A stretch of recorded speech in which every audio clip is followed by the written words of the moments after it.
Anwar, congratulations on the second season of National Parks on National Thank you. Geographic.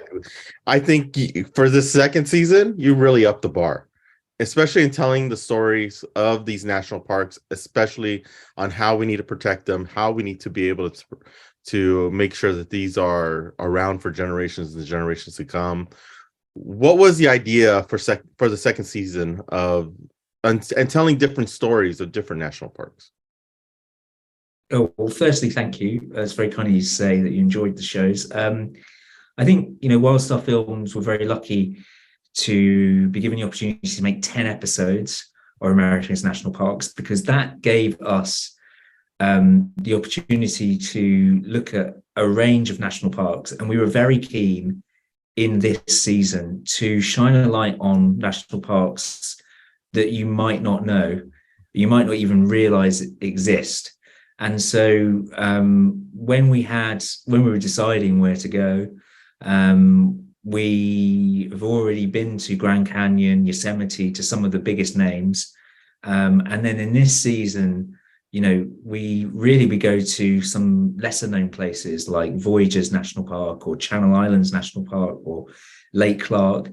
We'll go to Grand Tetons as well, but I think that's probably the only really recognizable place. And that's put us in an interesting place in terms of the stories we tell, because what we wanted to do was make these smaller parks icons in their own right, because they have the big stories, they have fascinating stories, not just wildlife, but the place, the history, some of the culture.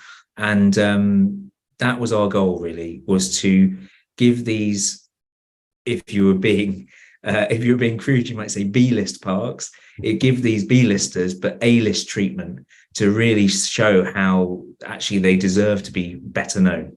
Yeah, definitely. And that's the one thing I want to do. I want to focus on one of the parks since we're in LA, California, Oh yeah. when you're going up PCH, going to Santa Barbara, you always see these islands out in the distance, and those are the Channel Island National Parks. And I think you did an amazing job of telling the story about those islands, because there's a lot of things that I've never seen. It was a fascinating story. What was it about telling that story of that national park of Channel Islands? Because, like you said, you're telling stories of national parks that people don't really know about, and right in our backyard is this national park that a lot of people in California do not know about. What was it about picking Channel Islands and telling the story? I think that Channel Islands is a special episode, and for me, when we were looking at the stories in the edit, what was clear was actually it's a group of islands that have global significance, because it is probably one of the best positive conservation stories I think I've ever seen. Channel Islands National Park has a history of human activity, agriculture, was not always a wild place or a sanctuary for wildlife. And thanks to some of the local communities, the rangers, the scientists that are based there, the entire ecosystem has turned around in a few decades and is now this amazing place for lots of different species, some that are found nowhere else in the world, like the Channel Islands fox, which we feature quite heavily in the show, this unique tree climbing fox, who we were able to, thanks to local scientists, were able to follow the story of one young male, and using some latest technology drones, which have quiet propellers, we were able to actually follow this Channel Island fox, scouring its home for food. And I think some very cool cinematic shots which show this little individual in this vast landscape. And it's a way of making sure that these lesser known places feel like they are iconic, and they are iconic. We just don't know about them. And I think that's a great episode because of that very reason. It might not get the headlines, but actually it should. Yeah, exactly. And that's the one thing I want to touch on is the fact it's crazy to hear now that there's drones that don't make that much noise and that could dampen the sound so you could get shots like this. Because I'm watching the show and I'm like, how are you able to get these shots and not disturb the natural habitat? Because I mean, drones are pretty loud sometimes. You hear that nice high winding sound from the propellers. What was how much of it was prepping to not only be able to get your shots, but also to make sure you're not disturbing the natural environment while you're shooting? I mean, at Wildstyle Films, and I think all wildlife production companies, we have codes of ethics, and animal welfare comes first. We only ever want to film natural behavior, and you won't get natural behavior from animals if you disturb them. So we're very, very careful with all filming, not just drone filming, but with all filming, not to disturb the animal or the place. I think that our secret weapon is always the local scientists, local communities, the people that know the animals and the habitat the best. And we listen to them, and we never push it beyond what they say. And we try within whatever the remit is to make the best film possible. For example, it was only thanks to in Voyagers, it was only thanks to the Voyagers Wolf conservation group that we were able to get remote cameras around a wolf den while the pack were out hunting.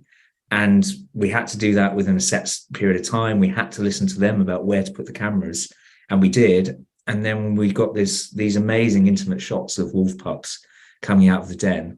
But it's only by working with those local groups that you can actually get the best footage and not disturb the wildlife. Yeah, because that's the one thing you and your team do so well is the cinematography, the way you get your shots. It fits into National Geographic and what they do and the shots and the images that they've produced over the years. But this one takes it to a whole nother level, because there's one in the Tetons where you're showing you're actually like in water showing the little crustaceans walking around, and I'm just like, Yeah. how in the hell? I mean, if somebody who loves photography and videography and still practices to this day, I'm like sitting back going, how do they get that shot? How in the world do they get that shot? And that's the But I think, yeah, and I mean the other thing is that we try to work with the world's best cinematographers, and I think on America's national parks, what we discovered, because we're a UK-based company, and America's National Parks was filmed during COVID and at the tail end of the pandemic.